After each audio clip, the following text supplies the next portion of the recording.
श्रमिकों को जल्द बड़ी सौगात मिलने वाली है। सोशल सिक्योरिटी योजना लागू करने की तैयारी चल रही है। इससे लाखों श्रमिकों को लाभ मिलेगा। सरकार ने प्रक्रिया तेज कर दी है। गन्ना किसानों के लिए नया नियम लागू किया जा रहा है।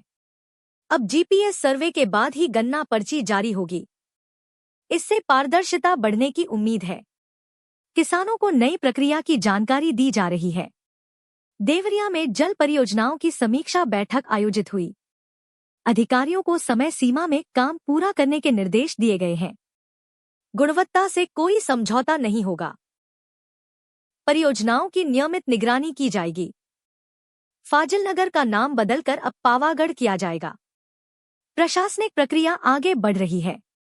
स्थानीय स्तर पर इस फैसले की चर्चा है। जल्द आधिकारिक अधिसूचना जारी हो सकती है। लखनऊ एयरपोर्ट पर हाजियों की वापसी शुरू हो गई है। पहली उड़ान से 430 यात्री पहुंचे हैं। उनके स्वागत के लिए विशेष व्यवस्था की गई थी। परिवारों में खुशी का माहौल देखने को मिला। पीसीस अधिकारियों को लंबित वेतन मिलने का रास्ता साफ हो गया है। मुख्यमंत्री के हस्तक्षेप के बाद प्रक्रिया तेज हुई है। अधिकारियों में संतोष का माहौल है। जल्द भुगतान किए जाने की उम्मीद है। मेरठ कैंट क्षेत्र में ड्रोन गतिविधियों को लेकर अलर्ट जारी किया गया है। सेना और पुलिस हाई अलर्ट पर हैं। सुरक्षा व्यवस्था कड़ी कर दी गई है। संदिग्ध गतिविधियों पर नजर रखी जा रही है। विदेश भागे अपराधियों पर यूपी पुलिस शिकंजा कसने की तैयारी में है। ग्लोबल ट्रैकिंग सिस्टम शुरू किया जाएगा। इससे फरार अपराधियों का पता लगाना आसान होगा। पुलिस ने रणनीति तैयार कर ली है। बिजली उपभोक्ताओं को बड़ी राहत मिली है। 10% फ्यूल सरचार्ज बढ़ोतरी पर रोक लगा दी गई है। इससे बिजली बिल पर अतिरिक्त बोझ नहीं बढ़ेगा। उपभोक्ताओं ने फैसले का स्वागत किया है। आईटीआई प्रवेश प्रक्रिया में छात्रों को राहत मिली है। आरक्षण व्यवस्था यथावत रखी गई है। अतिरिक्त सीटों का भी प्रावधान किया गया है। इससे अधिक छात्रों को लाभ मिलेगा। कानपुर मेट्रो विस्तार की तैयारी लगभग पूरी हो चुकी है। सेंट्रल से नौबस्ता तक सेवा जल्द शुरू होगी। यात्रियों को बेहतर परिवहन सुविधा मिलेगी। परियोजना को लेकर उत्साह बढ़ा है। दुग्ध जागरूकता अभियान की शुरुआत कर दी गई है। प्रदेश के 75 जिलों में इसका संचालन होगा। महिलाओं को विशेष रूप से लाभ पहुंचाने का लक्ष्य है। डेयरी क्षेत्र को भी मजबूती मिलेगी। बाराबंकी में नई सड़कों के निर्माण के लिए बजट जारी हुआ है। इससे क्षेत्र की कनेक्टिविटी बेहतर होगी। लोगों को आवागमन में सुविधा मिलेगी। विकास कार्य जल्द शुरू होने की उम्मीद है। पौष्टिक थाली योजना का सकारात्मक असर देखने को मिला है। बच्चों में कुपोषण की समस्या कम हुई है। स्वास्थ्य संकेतकों में सुधार दर्ज किया गया है। विशेषज्ञों ने योजना की सराहना की है। अनुष्का पाल हत्याकांड को लेकर राजनीति तेज हो गई है। मायावती और अखिलेश यादव ने सरकार को घेरा है। मामले में सख्त कार्रवाई की मांग उठी है। प्रदेश में इस घटना की व्यापक चर्चा हो रही है।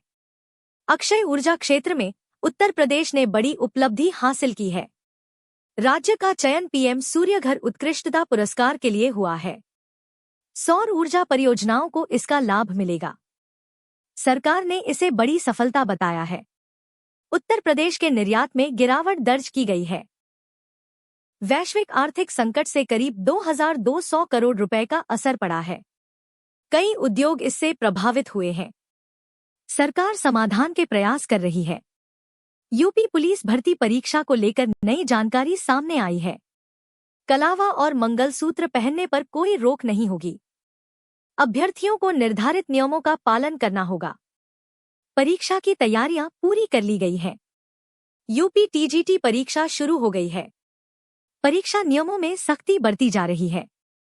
आखिरी 30 मिनट में परीक्षार्थी हॉल नहीं छोड़ सकेंगे। बोर्ड ने सभी केंद्रों को निर्देश जारी किए हैं। गोरखपुर के स्वप्नल ने बड़ी उपलब्धि हासिल की है। उन्हें फोर्ब्स एशिया 30 सूची में जगह मिली है। उनकी सफलता से जिले में खुशी का माहौल है। युवा उन्हें प्रेरणा के रूप में देख रहे हैं। समाजवादी पार्टी और कांग्रेस के गठबंधन की चर्चाएं तेज हो गई हैं। सीट बंटवारे को लेकर लगातार बैठकें हो रही हैं। दोनों दल रणनीति तैयार करने में जुटे हैं।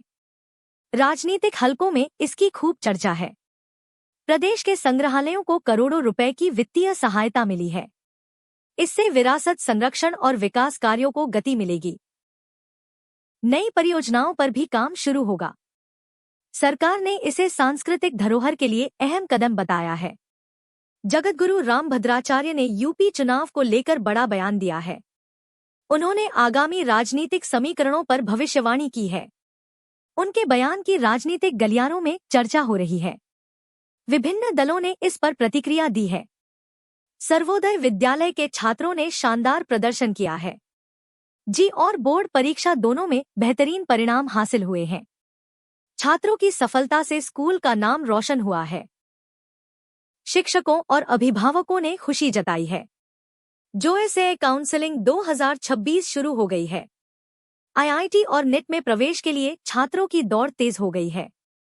उम्मीदवार अब अपनी पसंद के कॉलेज और ब्रांच भर सकते हैं। काउंसलिंग प्रक्रिया कई चरणों में पूरी